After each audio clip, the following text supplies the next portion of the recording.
Queridos amigos, sejam bem-vindos ao canal Vida Espírita. Meu nome é Cristina Brito e este é o programa Projeto 15 Minutos, O Céu e o Inferno. Aqui diariamente estudamos por mais ou menos 15 minutos o quarto livro da codificação espírita realizada por Allan Kardec, O Céu e o Inferno. Atualmente estamos na primeira parte da obra que trata da doutrina, no capítulo 6, que trata da doutrina, o título do capítulo é Doutrina das Penas Eternas. E nós estamos no subitem, começamos ontem, em que Kardec apresenta os argumentos em apoio às penas eternas, mas ele vai refutando esses argumentos, ok? Então, vejamos aqui o item 13.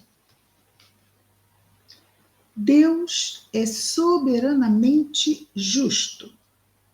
A soberana justiça não é a justiça mais, vamos dizer assim, mais dura, nem a que deixa toda falta impune. Então, nem ela, a justiça soberana, ela não é de extremos, ela é equilibrada. Nem é dura demais, nem é permissiva. Nem a que deixa toda falta impune. É aquela, a justiça soberana, que tem a conta a mais rigorosa do bem e do mal, que recompensa um e pune o outro na mais equilibrada proporção e nunca se engana. Então, a justiça é igual para todos. Tem a exata medida da causa, o efeito vai ter a exata medida da causa, ou seja, havendo um erro, a consequência do erro será exatamente na medida do erro. E mais uma coisa que ele diz é que nunca se engana. Ah, mas isso que eu estou passando é uma injustiça. Quando eu digo isso, eu digo Deus se enganou. Então, a justiça de Deus nunca se engana.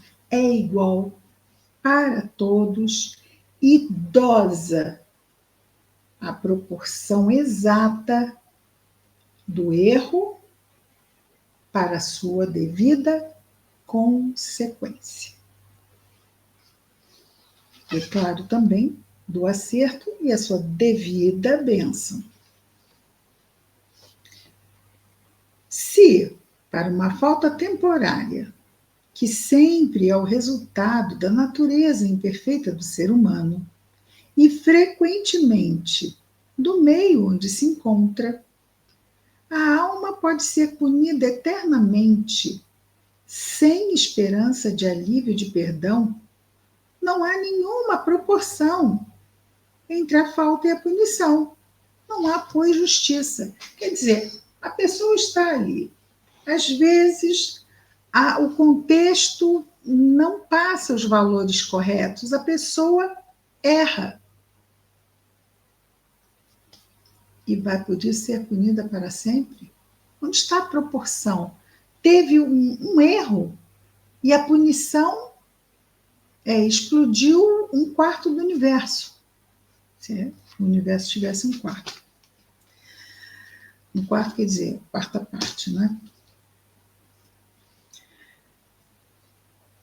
Se o culpado retorna a Deus, se arrepende e pede para reparar o mal que fez, um retorno ao bem, aos bons sentimentos, tudo que um pai quer de um filho, não é? Se o castigo é irrevogável, tipo assim, não me venha cá pedir perdão, porque perdão não terá.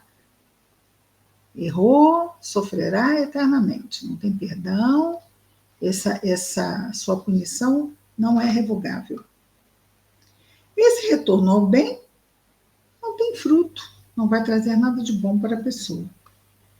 Uma vez que não se levou em conta o bem, não há justiça. É mesmo? Então, ele vai trazendo as situações e vai, no final, concluindo isso. É isso aqui que eles estão dizendo que é. Se for assim, não há justiça. Como é que pode vir de Deus? Como é que pode vir visto de Deus essa anomalia jurídica? Podemos até colocar assim, né?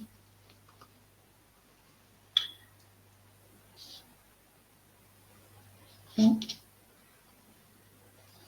entre os homens, ou seja, entre os espíritos encarnados, o condenado que se emenda vê a sua pena comutada, às vezes mesmo suprimida. Temos isso, não é? A pessoa está lá com excelente comportamento, então ela tem a sua pena reduzida. Por quê? Porque está dando mostras de que está, vamos dizer assim, apto a retornar para a sociedade, para somar positivamente na sociedade, deixando aquele erro para trás. Isto na justiça humana, de espíritos imperfeitos como nós, no mundo de provas e expiações. Haveria, pois, na justiça humana, mais equidade, ou seja, mais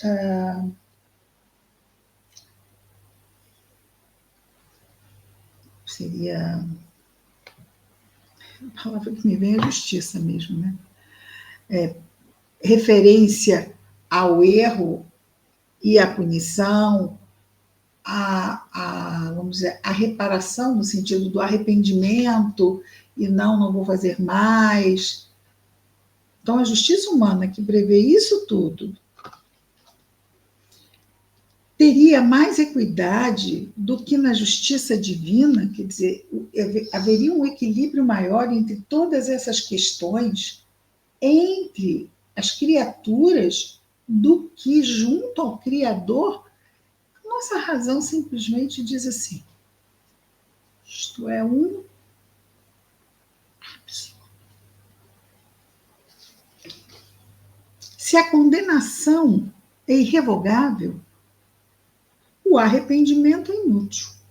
O culpado, não tendo nada a esperar do seu retorno ao bem, persiste no mal. De modo que não somente Deus o condena a sofrer perpetuamente, mas ainda a permanecer no mal pela eternidade. Não estariam aí nem a justiça, nem a bondade de Deus.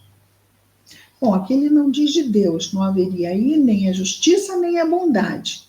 Quando nós falamos de Deus, a justiça e a bondade estão em graus de perfeição absoluta. Não é a perfeição de um espírito puro. A perfeição de um espírito puro é relativa. A perfeição de Deus é absoluta em todos os seus atributos.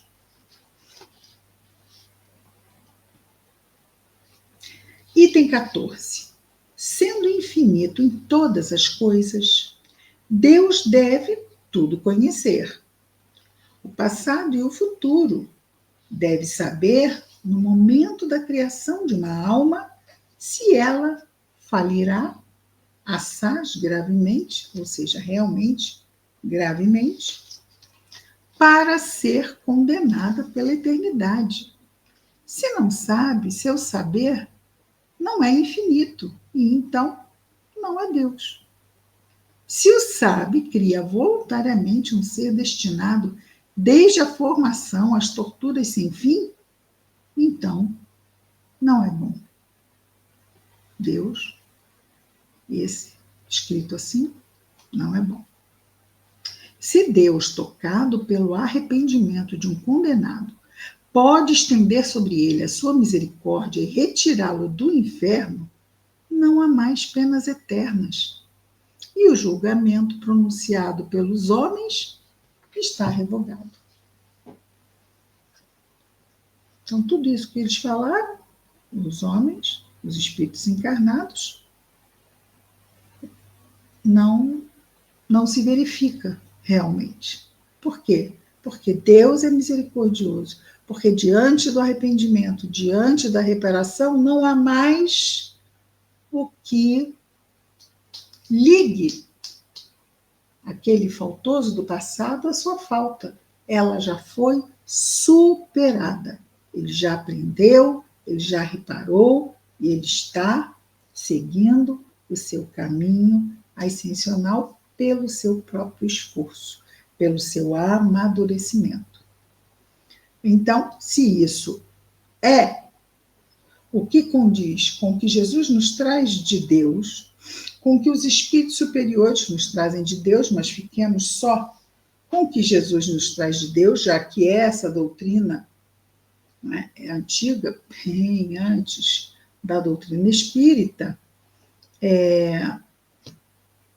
Então, aquilo que foi dito não pode ser, porque isto faz sentido. E aí aquilo deixa de ser considerado, de qualquer forma, algo válido. Não é nada válido. Item 15. A doutrina das penas eternas absolutas, ou seja, vai ficar no inferno para toda a eternidade, conduz, pois, forçosamente à negação ou à diminuição de alguns dos atributos de Deus. Ela é, por consequência, irreconciliável com a perfeição infinita. Não bate. Perfeição infinita com atributos que não são infinitos, não bate.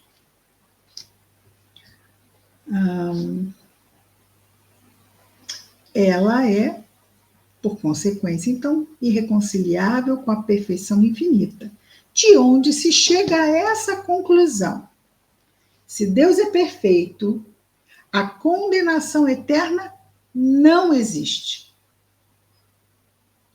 Se ela existe, se a condenação eterna existe, Deus não é perfeito. Fechou, né? Muito bem. Amanhã continuamos, porque agora o nosso item 16 já é maior e não dará em 1 minuto e alguma coisa. Amanhã voltamos com mais um Projeto 15 Minutos, o Céu e o Inferno. Até lá, muita paz a todos.